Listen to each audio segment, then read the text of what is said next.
lang yan si Bubro. Siyempre yung ating customer, ayan o. Shout out kay sir. Yun. At siyempre, akala nyo, mahirap lang yan. Ayan o.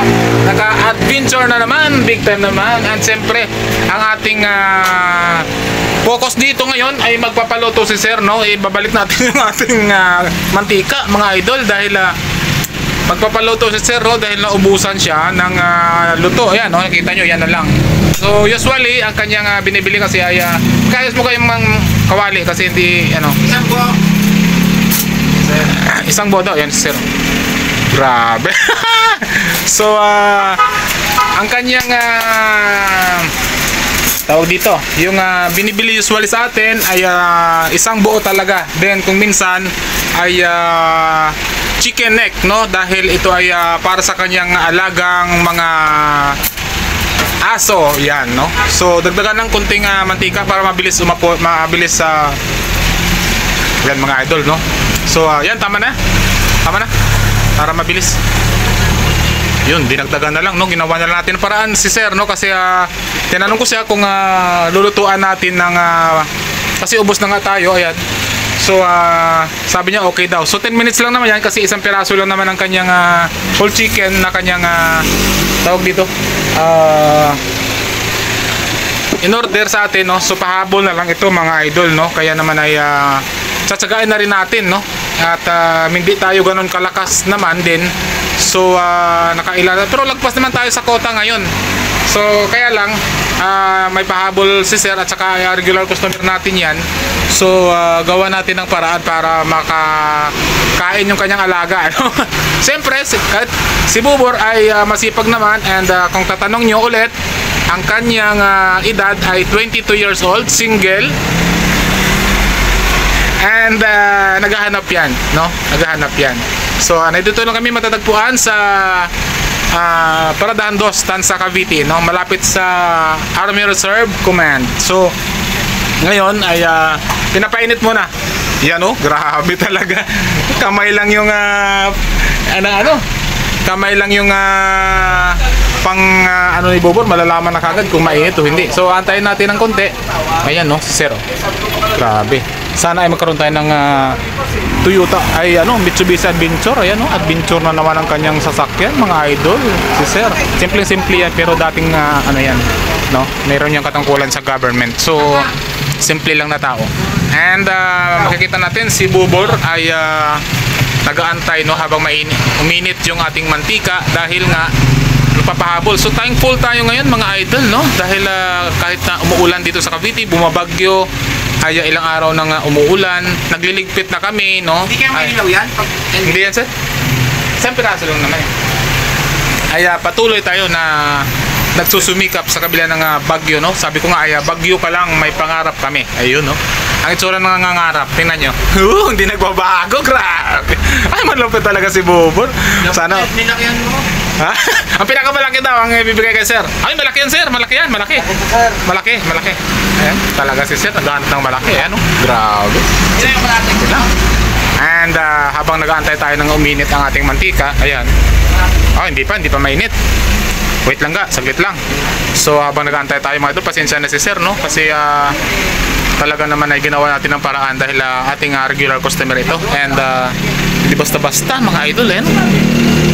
Karoon naman ng customer tayo na Mitsubishi Adventure na naman. Grabe. Umuulan kasi kaya mga kotse ang kanilang mga dala. Minsan nagmumotor lang yan. Kasi pag umuulan kasi nakakotse yung mga yan kasi umuulan. So tayo ay tapos na rin. Ayan, ililigpit na rin to.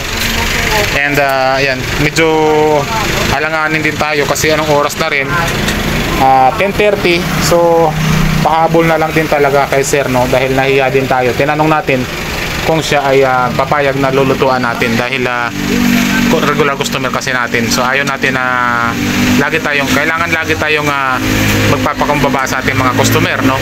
Para bumalik-balik sila sa atin at siyempre nakikita nila na talagang tayo ay honest sa kanila. Tumaas ang price ng manok, medyo tumaas din tayo ng konti. Pag bumaba, bababa rin tayo ng konti. Oh, grabe. Wala pa yata ga. Saglit pa. Hindi na lang. Mga magpapainit ng mantika, mga 2 minutes. 2 minuto mahigit, no? So So kasi konti lang yan. And ang ating pwesto mga idol ay simpleng-simple lang, no? Dahil nag-uumpisa pa nga lang tayo. Ito yung ating first branch. So may second branch tayo pero cart lang yun. And nag-umpisa tayo kaya naman wala pa talaga tayong budget, no? And sinisikap natin na unti-unti tayong mapagkatiwalaan ng ating mga customers din para at least maraming ma-inspired at ma-motivate sa ating YouTube channel, no? Ay tuloy-tuloy lang tayo kahit maliit ang views, tuloy-tuloy pa rin tayo, sumikap tayo, and tuloy-tuloy rin ang ating dito sa ating pwesto, Prito Manok Business, no? Na pinapakita sa inyo to inspire at motivate. Siyempre, kung bago sa aming channel, huwag kalimutan mag-like, share, and subscribe para at least marami tayong ma-motivate at ma-inspired. Iba talaga meron tayong sariling negosyo. So, inaantay pa rin ni Bobor, no? Na uminit na minute. Oh, okay na yan ga. Mainit na siguro yan. Yan. Medyo nag-ano na yung kawali. Yun, oh. Grabe, kulong-kulo, malupit talaga. So, antabayan na natin yan mga idol mamaya-maya nga lamang, no? Dahil mabilis itong ating cook.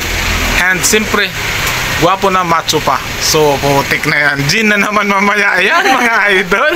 Oh, lupit, oh. Gin na naman mamaya. Ayan, oh. So, ang ating customer ay nag-aantay. Ano mga idol? Kita niyan. So, ang kanyang sasakyan ay hindi na pinatay, no? Kaya naman ay ating inaabangan din si Bubor, no? So, ipopost ko ito kasi masyadong mahaba. Nasa 7 minutes na tayo. And pagkaluto mamaya, titingnan natin kung ano yung mangyayari sa ginagawa ni Bobor kasi malakas ang apoy nito, kailangan magaling siya ditong tumiming. So titingnan natin, isa-supervise lang natin kung kayang-kaya niyang gawin yung mga master na galawan natin dito sa ating fried chicken, no? Sa ating Pritong Manok Business kasi master na tayo dyan. So siya, first time niya ginawa to dito, yung mga pahabol na ganyan, pero titingnan natin pa rin kung hindi mag-aamoy sunog yung kanyang gawa kasi pag amoy sunog din nababalik si sir sa atin, nako patay tayo.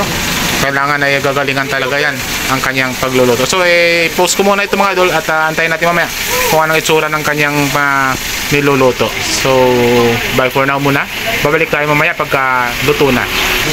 So time check tayo mga idol ay 4 and ilang segundo na lang, 6 minutes nakalipas mga idol.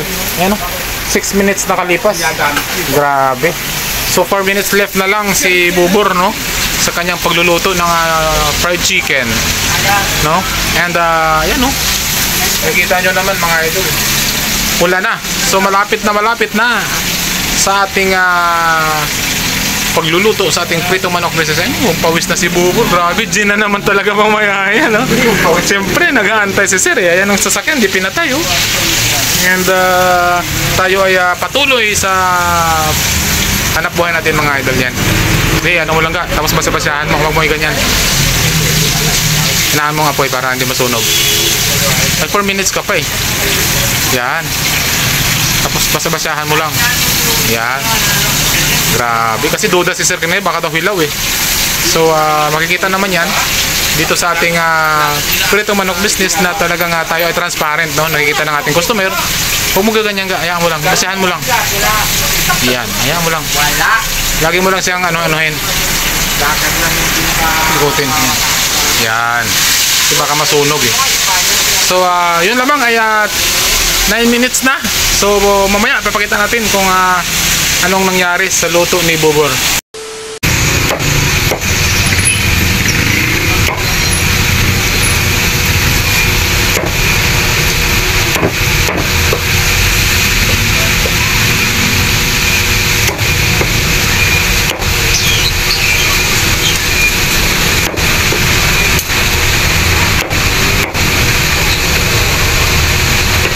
Like a Hellcat.